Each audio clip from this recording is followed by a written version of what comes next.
최근 과천 그 은혜롭 교회로 알려져 있는 이단의 대표 신옥주라는 사람이 강제노역, 외화 반출, 폭행 등의 혐의로 6년형의 징역을 받았다 하는 재판 결과 소식을 들었습니다. 신옥주에 대해서는 제가 몇 번 말씀을 드렸습니다. 제가 아는 어떤 지인의 어머니가 거기에 갔다가 이렇게 탈출해 나온 그런 일이 있다 이런 말씀을 드렸고요. 거기 보니까 교인 한 400명이 피지에 가서 땅을 사고 집단 농장을 일구어서 이렇게 갔는데 왜 그들이 피지로 갔냐 하니까 피지가 피할 피자에다가 땅 지자에가 피지 피하는 땅이라고 그렇게 가르친다고 그래요. 영어로는 FIJI인데 피지인데 그렇게 주장을 한다 그러고요. 또 거기에서 보니까 동영상을 이렇게 봤습니다. 보니까 그 신옥주라는 사람이 이제 목사 안수도 받고 목사인데 그 성도들을 불러놓고 막 불러내놓고 막 뺨을 때리고 막 그러더라고요. 예배 시간에 그러기도 하고 또 따로 이렇게 성도들끼리 서로 막 때리는 그런 시간이 있어요. 아들이 엄마를 때리고 엄마가 아들을 때리고 이런 식으로 간날에 애들 기저귀 찬 애들도 서로 때리게 만들고 이른바 타작마당이라고 그래요. 이렇게 폭행을 공공연히 교회에서 이렇게 행하는 것이 이게 참 이해가 안 되고 납득이 안 되는 것입니다. 그렇기 때문에 이들을 강제로 집단 이주시킨 그 과정 속에서 강제노동시키고 또 외화 반출하고 또 서로 때리고 하는 이 폭행 이것 때문에 지금 6년형을 받았는데 이게 끝난 게 아닌 거예요. 지금도 피지 땅에 그 400명이 아직도 있는 거예요. 그들은 전재산 다 투자해가지고 그렇게 갔기 때문에 거기서 빠져나오면 다 완전 면목이 되니까 나올 수도 없는 상태고 그 안에서 자기들끼리 서로 감시하면서 또 탈출을 못하도록 막고 이런 상황이에요. 이 때리는 거는 왜 때리냐 그랬더니 타작마당이라고 그래요. 얘 타작 마지막에 수학을 해가지고 타작을 해서 도래기질을 해가지고 곡식은 알곡은 알곡대로 그 껍질대로 이렇게 분류를 하는 것처럼 이 사람을 때려가지고 사람 속에 있는 마귀 이것을 떨어뜨리는 거래요. 어떻게 이렇게 멀쩡한 사람들이 그 보면 뭐 회사원도 있고 교사 출신도 있고 뭐 멀쩡한 사람들입니다. 그런 사람이 어떻게 이렇게 참 어처구니 없는 그런 거짓말 이 속임수에 속아 넘어갈까? 이 황당무계한 어디 있을 수 있나? 참 납득이 잘 안 갑니다. 보면 그 이단들은 비슷비슷하게 그런 것들이 참 얼토당토 않는 것이 많이 있죠. 신천지도 보니까 막 그 사람들에게 거짓말하라, 속여라, 어떤 식으로 해서 작전을 짜서 속여서 어떻게 하라 이걸 거짓말을 가르치는데 그것이 이른바 자기들의 말로는 모략이라 그래가지고 이 사람들의 영혼을 말하자면 살리는 방법이다 이렇게 가르치는 거예요. 그게 속아가지고 막 사람들을 속이고 그런 일을 정당화하는 것도 있습니다. 이 오클랜드에도 지금 들어왔다 그러는데 JMS라고 있죠. JMS라는 이단 정명석 오클랜드 대학생들 중에 지금 들어와서 아주 비상이 걸렸다 그런 이야기도 들었습니다. 이 정명석은 많은 젊은 여성들을 이렇게 성적으로 이렇게 농락하고 이래가지고 감옥을 10년을 살았나? 지금 석방 될 때가 아마 다 돼갈 것 같아요. 정확하게는 잘 모르겠는데 하여튼 그런 일을 저질렀는데 그 이유가 뭐냐? 사람들이 왜 속았냐? 그러니까 이 자기 속에 있는 하나님이 어루만지는 거예요. 그리고는 성추행을 하고 성폭행을 하는 거예요. 이런 이야기를 참 어처구니 없는 이야기인데 이게 이 이단들에게만 있는 건 또 아닌 것 같아요. 이른바 정통교회, 정통교단이라고 하는 교회에서도 그런 일들이 있어요.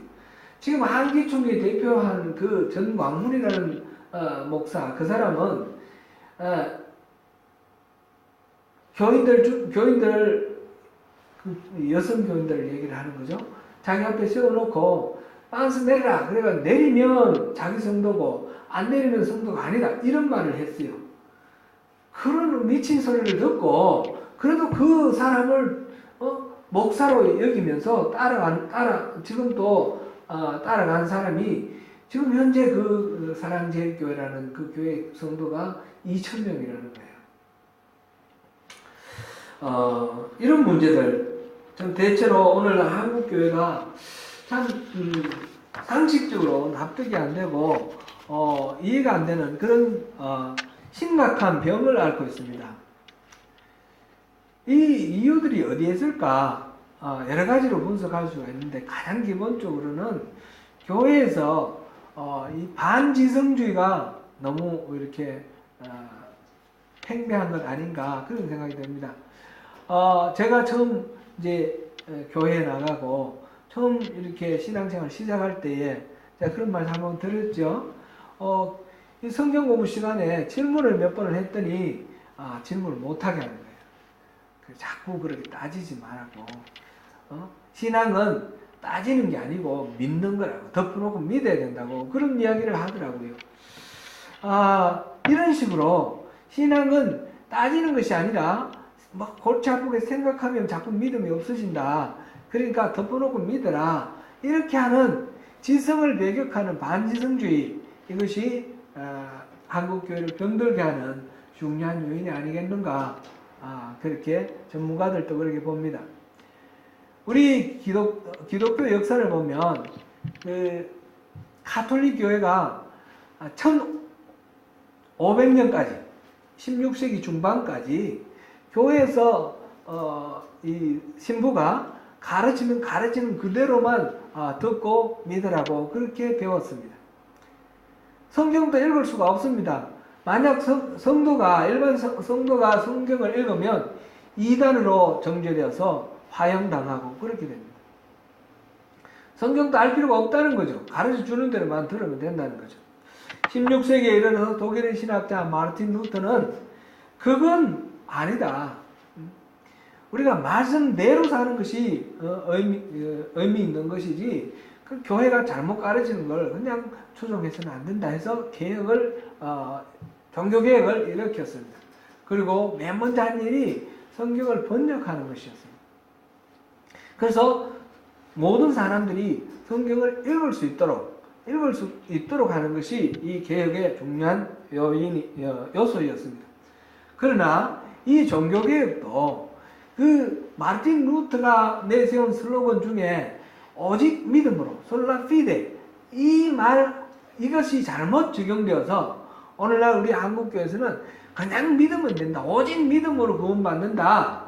이렇게만 강조되어서 덮어놓고 생각 없이 믿도록만 강요하는 그런 이유로 이렇게 잘못 적용되고 있습니다.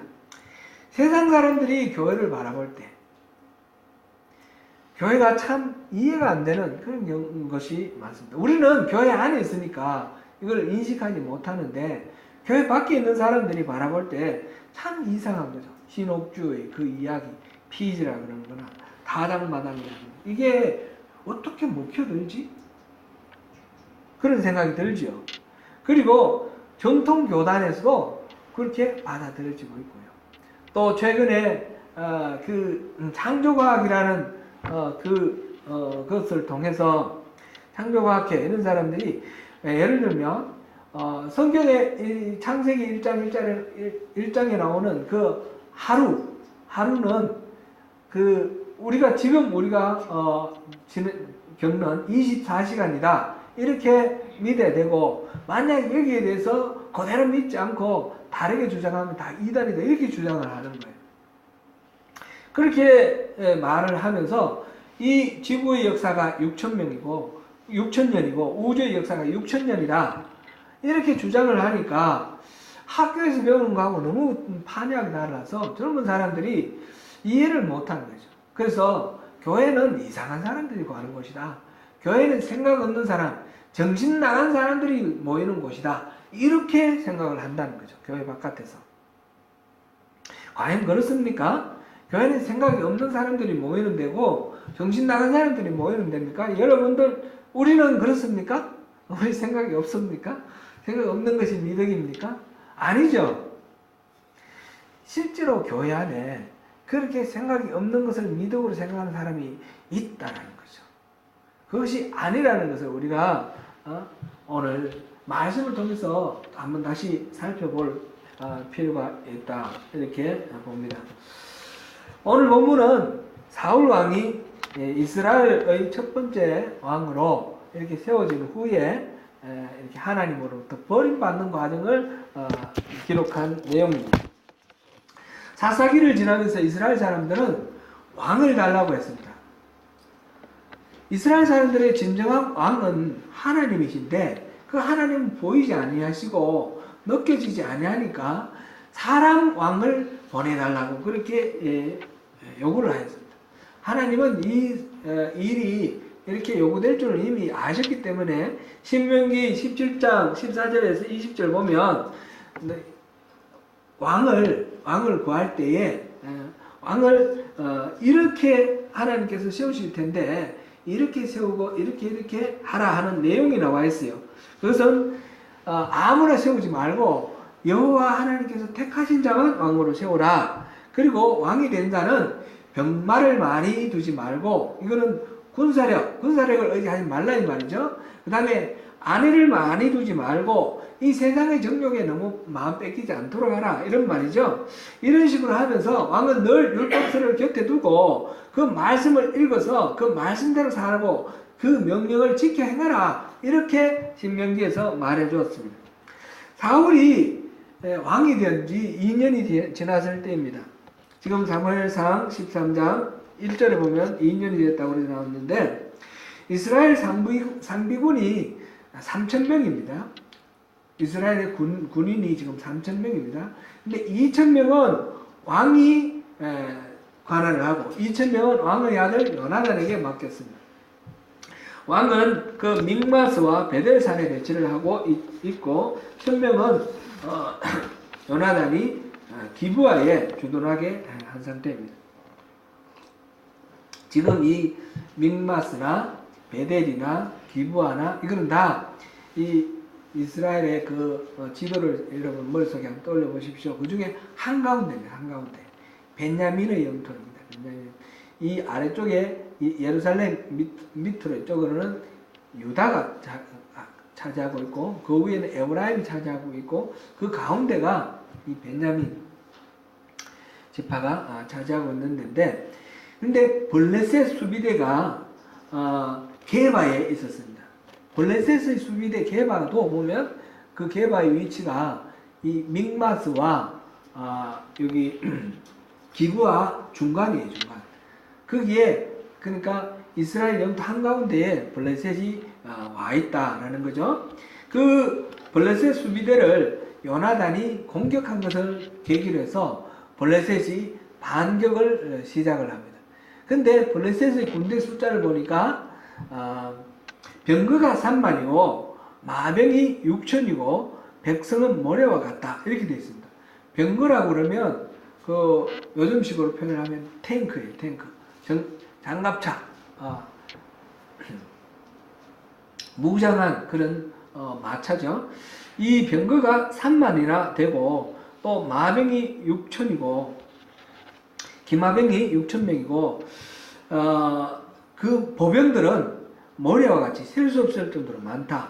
지금 이스라엘 군대는 전부 합쳐서 3,000명이라고 그랬는데 상대되는 블레셋은 숫자가 뭐 어마어마하게 많은 거죠. 수십 배가 되는 거죠. 이스라엘 사람들은 이 블레셋의 압도적인 무력 앞에 겁을 먹고 사람들이 숲풀과 바위틈과 은밀한 곳과 웅댕이 이런 데로 다 숨었다 이랬고, 또 어떤 사람들은 요단강을 건너서 요단강 동편으로 그 보면 므낫세 지파, 갓 지파, 루벤 지파가 이렇게 차지했지 않습니까? 그 땅으로 도망가는 거예요. 가스로 또 길르앗은 이게 이제 므낫세 지파가 차지했던 쪽에 그 길르앗 그쪽으로 지금 도망을 갔습니다.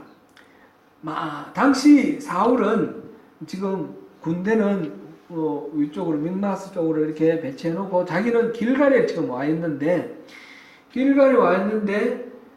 사무엘이 7일 안으로 오겠다고 그랬는데 오지 않은 상태에서 이 군사들이 도망을 가고 무서워서 흩어지게 되니까 이 사무엘이 직접 사울이 직접 번제를 드렸습니다. 번제를 마쳤을 때 사무엘이 돌아왔고 무슨 일이냐 물으니까 백성들이 이렇게 흩어지니까 부득이 내가 번제를 드렸다 이렇게 사무엘에게 말하죠. 그러니까 사무엘이 왕이 망령되이 행하였나니 이렇게 행하였도다. 왕이 망령되이 행하였도다 이렇게 말하고 질책을 하고 하나님이 당신을 버렸다 이렇게 선언을 하는 것입니다. 사울은 여기에서 무슨 잘못을 저질렀는지 왜 하나님은 사울을 버리게 되었는지 그거를 우리가 한번 생각해 볼 필요가 있습니다. 사울이 제사 드린 게 잘못입니까? 병사들이 흩어져서 도망가는데 그들의 마음을 붙들기 위해서 하나님의 은혜를 구하는 제사를 드렸는데 그것이 잘못인가요?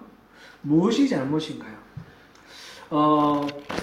흔히 생각하기를 사무엘이 제사장이고 이 사울은 왕인데 왕이 제사를 드려서 사무엘의 그 제사장 직분을 침범했다.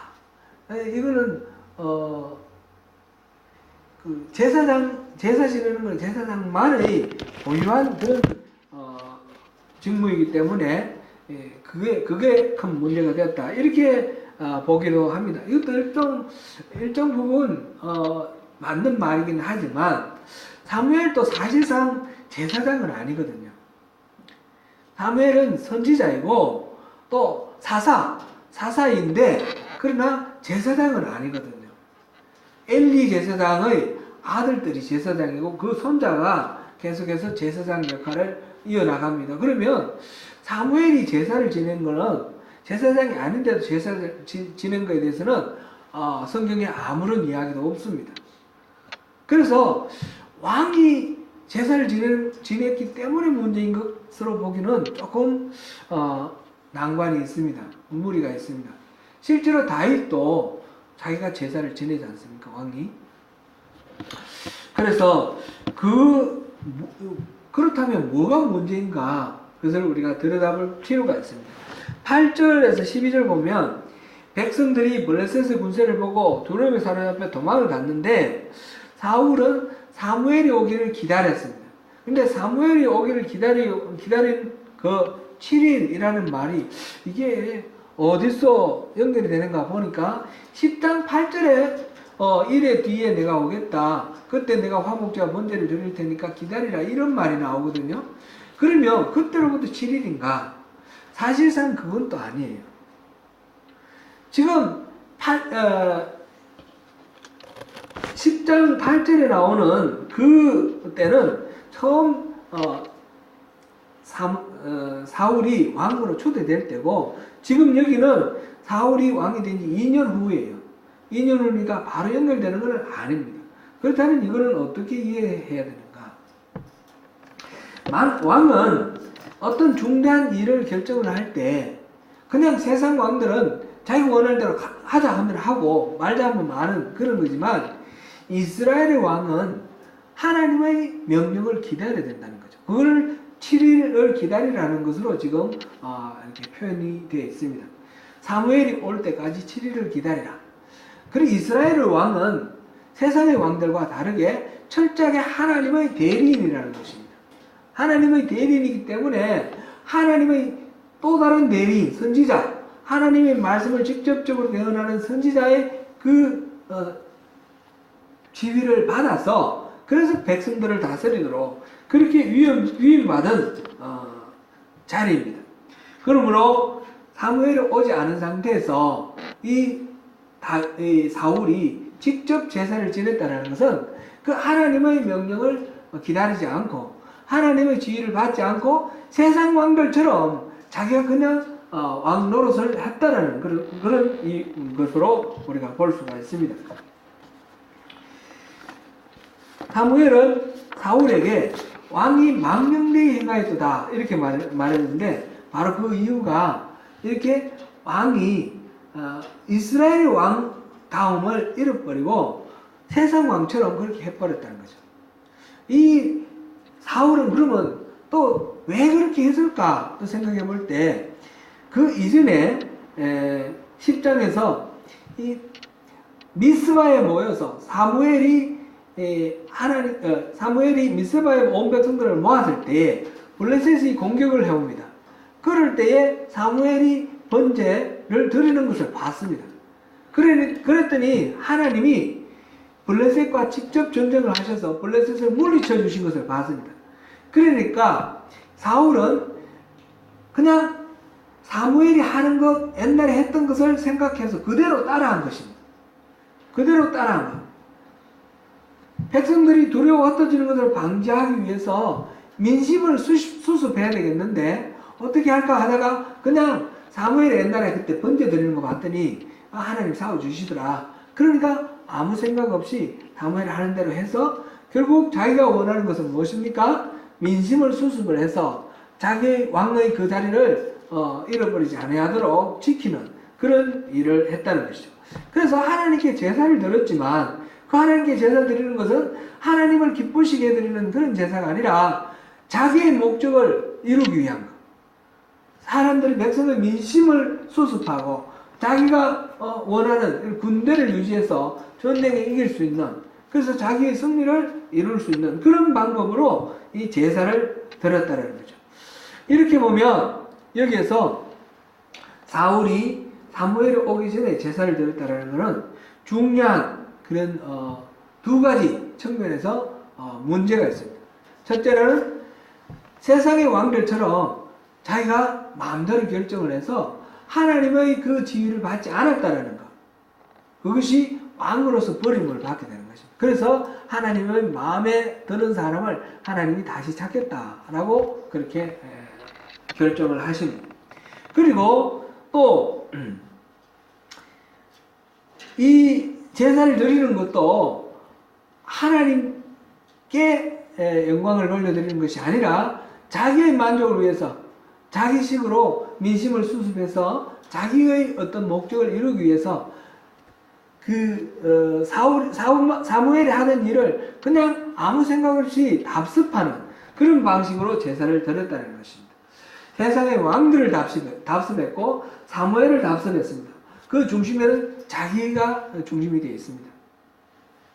이것이 하나님께서 사울을 질책하시는 이유입니다. 사울이 왜 질책받았습니까? 아무 생각 없이 그냥 따라했기 때문에 그렇습니다. 따라했기 때문에. 자기 욕망에 따라서 세상 왕들을 따라했고 그 다음 사무엘을 따라했습니다. 하나님께서 원하시는 것은 우리가 이런 식으로 그냥 답습하고 따라하는 거, 무비판적으로 하는 것을 원하시는 것이 아니라 철저하게 생각을 해서 그 생각에 따라서 행동하기를 원하신다는 것입니다. 누가복음 14장 28절에서 32절 보면 예수님께서 하시는 말씀이 나옵니다. 그 예수님께서 제자들에게 십자가를 지고 나를 쫓아서 나의 제자가 되는데 그 길을 나를 따르기 위해서는 여러분들이 뭔가 따져보고 해야 되지 않겠냐 그런 말씀을 하십니다. 그러면서 망대를 세우는 사람이 예산이 얼마 들지 계산 안 해보고 그냥 세우다가 예산 떨어져서 중단하겠냐? 그러면 세상 사람이 조롱받지 않겠냐? 전쟁을 나가는 왕이 상대의 군사력, 나의 군사력 비교해보지도 않고 그냥 싸우다가 그냥 패배당하는 그런 어리석음을 범해서는 되겠느냐? 망대를 세울 때도 계산해 봐야 되고 또 전쟁에 나갈 때도 따져봐야 된다. 예수님이 그렇게 말씀을 하십니다. 이치에 맞는 진리인지 분별하고 이 예수를 따르는 이 길이 참으로 우리 인생을 걸어서 인생을 걸만한 가치 있는 일인가 따져보고, 그 다음에 그게 가치 있으면 모든 것 아낌없이 다 던져서 투자를 하라. 그런 말씀이죠. 그냥 아무 생각 없이 그냥 따라오는 것은 안 되는 것입니다. 그래서 예수님을 따르겠다는 사람들에게 예수님은 그냥 무조건 허락하지 않으시고 돌려보내시는 그런 사례들을 많이 봅니다. 우리가 잘 아는 민수기 13장, 14장의 이야기, 출애굽한 이스라엘 백성들이 12명의 정탐꾼을 선발하여 가나안 땅을 살펴보는 이 사건을 통해서 우리가 따져보는 것이 또 어떤 것을 유의해야 되는지 그것을 말씀해 주십니다. 제가 역점을 두고 설교를 한 내용 중에 우리의 믿음이 이렇게 되면 잘못된다 하는 것 중에 율법주의, 기복주의, 인본주의가 있죠. 인본주의는 어떤 것을 말합니까? 인간의 합리적인 생각만으로, 우리의 어떤 경험만으로, 우리가 알고 있는 그 지식만으로 모든 것들을 판단하지 말라 하는 것입니다. 그런 식으로 판단하면 인본주의적이 되는 것이고, 중심을 확실히 우리에게서 하나님께로 옮겨서 하나님의 관점으로 모든 것들을 판단해 보아야 된다라는 말씀을 들었습니다. 그것은 우리가 아무 생각하지 말라는 뜻이 아니고 철저히 판단을 해보되 우리의 합리적인 이성에만 근거를 해서는 안 된다는 것이죠. 이 민수기 13장, 14장 이야기로 한번 들어가 보겠습니다. 13장 25절부터 29절까지 우리 한번 읽어보겠습니다. 40일 동안 땅을 정탐하기를 마치고 돌아와 바란 광야 가데스에 이르러 모세와 아론과 이스라엘 자손의 온 회중에게 나와 그들에게 보고하고 그 땅의 과일을 보이고 모세에게 말하여 이르되 당신이 우리를 보낸 땅에 간적 과연 그 땅에 젖과 꿀이 흐르는데 이것은 그 땅을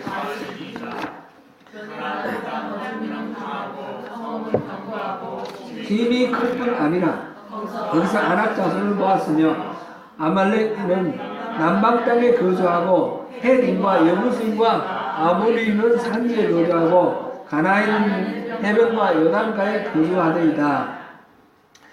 여기까지는 12명의 정탐꾼의 의견이 동일합니다. 거기는 분명히 젖과 꿀이 흐르는 땅입니다. 포도 하나를 갖고 왔는데 막대기를 끼워서 두 사람이 메고 올 정도로 그렇게 아주 땅이 좋은 기름진 땅이라는 거죠. 그리고 거기에는 분명히 빈 땅이 아니라 이미 거주민이 있다는 거죠. 아낙 자손도 있고, 아낙 자손은 그인족입니다. 그인족.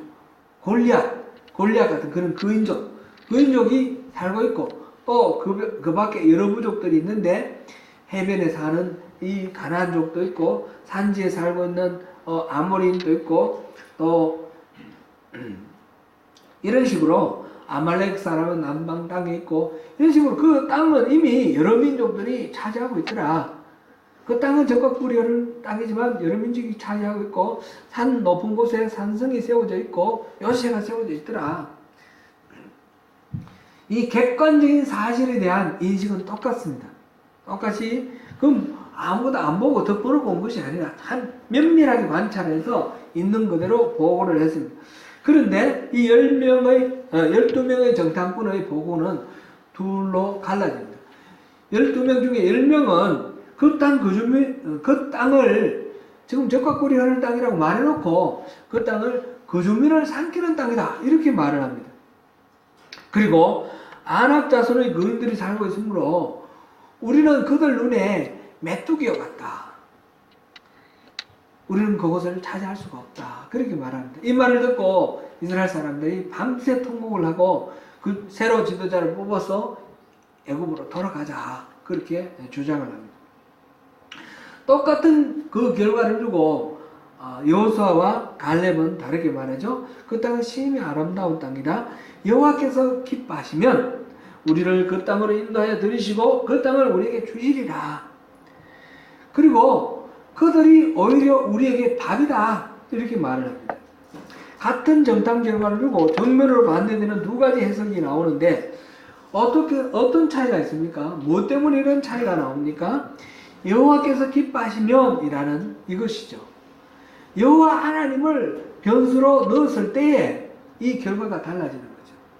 하나님을 생각 안 할 때는 그들 앞에 우리는 메뚜기밖에 안 되는 것인데, 여호와께서 기뻐하시면 그들이 우리 밥이 된다는 거죠.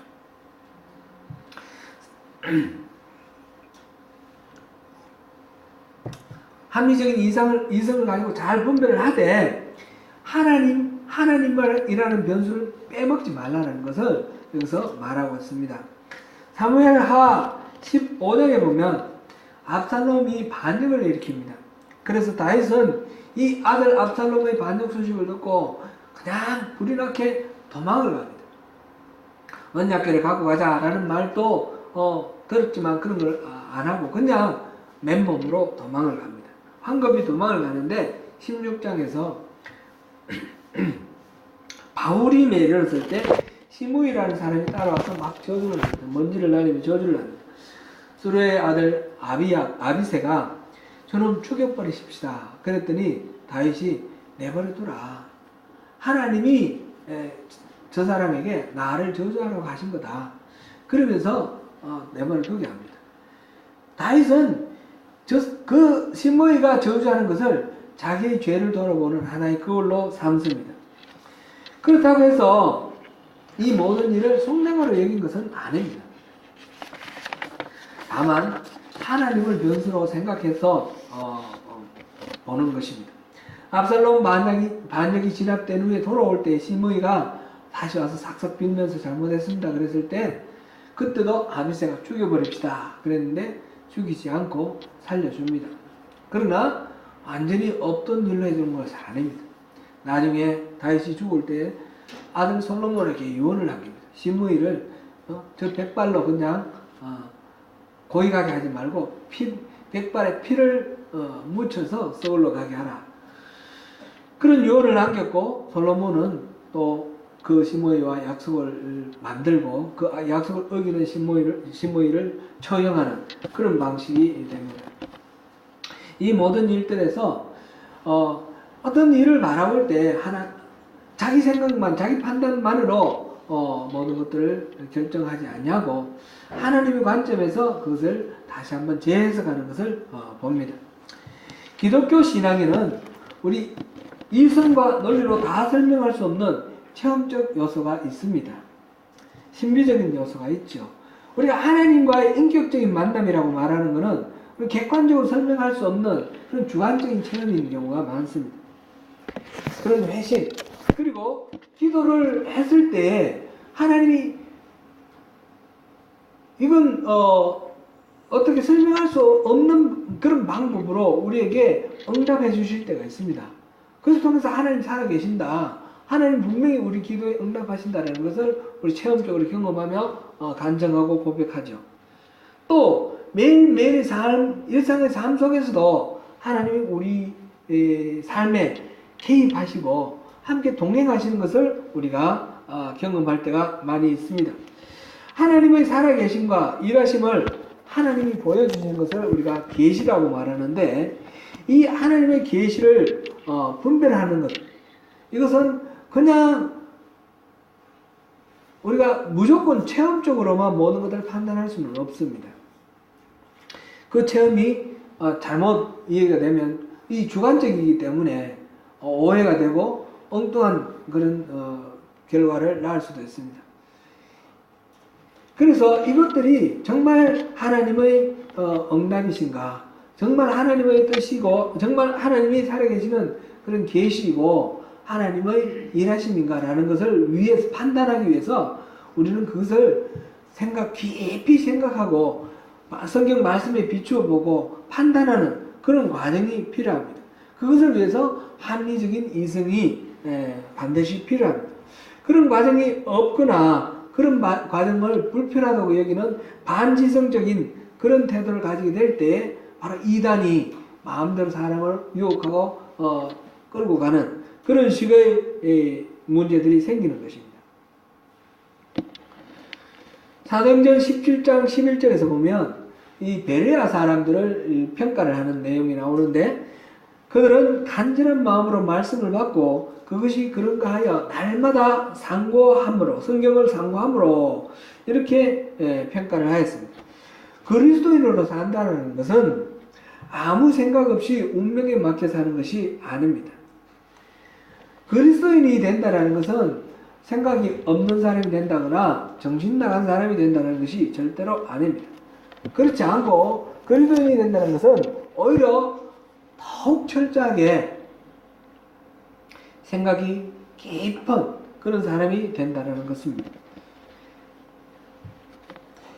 이성적이고 합리적인 접근을 하지만 그러나 스스로의 생각에 빠져서 길을 잃을 우려도 있기 때문에 항상 하나님의 관점으로 무엇을 바라보자 하는 것이 세상의 사람들과 다른 점입니다. 이것이 바로 이정표가 되어야 됩니다. 그것이 여호수아와 갈렙이 10명의 정탐꾼과 다른 그런 차이점이었습니다. 사랑하는 성도 여러분, 우리는 그동안에 하나님의 기준에도 작은 일에 충성을 다하며 선한 데 지혜롭고 악한 데 미련하면서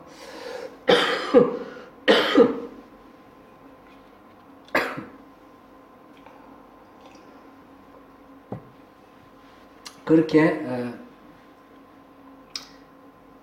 살자 하는 것을 우리가 살펴보았습니다. 그런데 선한데 지혜로운 참다운 지혜를 가진 사람은 범사에 감사하는 사람이다 하는 것도 보았죠. 근데 범사에 감사하면서 살아가기 위해서 우리는 그것을 운명론적이나 숙명적으로 받아들여서는 안 된다는 것을 우리가 살펴보았고요. 그 모든 일을 배후에서 일하시는 하나님의 그 일하심을 보고 우리 감사하자 그랬습니다. 그것을 분별하고 판단하기 위해서는 우리에게는 이성이 필요하고 지성이 필요한 것입니다. 우리 신앙, 영성이라는 것은 이 지성, 이성을 바탕으로 하는 영성입니다. 영성은 그냥 어떤 이상한 신비한 그런 것만을 이야기하는 것이 아니라 이 지성적인 토대 위에서 하나님의 관점을 플러스했을 때, 그랬을 때 우리 특별히 기독교의 영성, 다른 데도 다 영성이 있지만 그 영성은 어떤 실체의 궁극적인 실체를 발견하는 그것인데, 우리 내면에 아주 깊이 있는 우리 자아의 본질을 발견하는 것인데, 우리 인간에게는, 기독교인에게는 성령님이 들어와 계시지 않습니까? 그러니까 우리 내면 깊숙이 하나님의 영이 발견되고 그것이 우리 삶 속에 드러나는 것, 이것이 바로 영성인데, 그것이 기독교인의 영성입니다. 그런데 이 영성은 바로 우리에게 하나님이 주신 이 지성을 바탕으로 해서 분별하고 판단하고 노력하는 그런 것들이 전부 다 온전하게 발휘될 때에 바르게 나타나게 되는 것입니다. 사랑하는 성도 여러분, 이런 하나님의 신실하심을 믿는 가운데 우리 안에 오신 하나님의 그 영성이 우리의 지성을 통해서, 우리 감성을 통해서, 우리의 삶의 모든 분별에 있는 의식을 통해서 아름답게 하나님의 성품으로 그렇게 발휘될 수 있도록 그렇게 우리가 주님 앞에 나서야 되겠습니다. 그리스도인의 영성이라는 것은 생각 없는 사람, 비판적인 그런 분별력이 없는 사람, 이런 사람이 아니고, 반지성적인 것이 아니고 깊은 생각 분별 속에서 그 분별을 바탕으로 해서 생각이 있는 그리스도인으로 산다는 것은 생각이 깊은 사람이 된다는 것입니다. 생각이 없는 사람이 아니라 생각이 깊은 사람, 보통 사람보다 더 깊은 생각을 하는 사람. 보통 사람들은 눈에 보이고 우리 감각적으로 판단되는 것만 생각하는데, 우리 그리스도인들은 그것에 플러스해서 이 우주 만물을 만드시고 운행하시는 하나님의 깊으신 뜻까지 생각을 해서, 그래서 분별하고 판단하는 사람, 생각이 깊은 그리스도인으로 오늘도 승리하시는 저와 여러분 되시기를 축원합니다.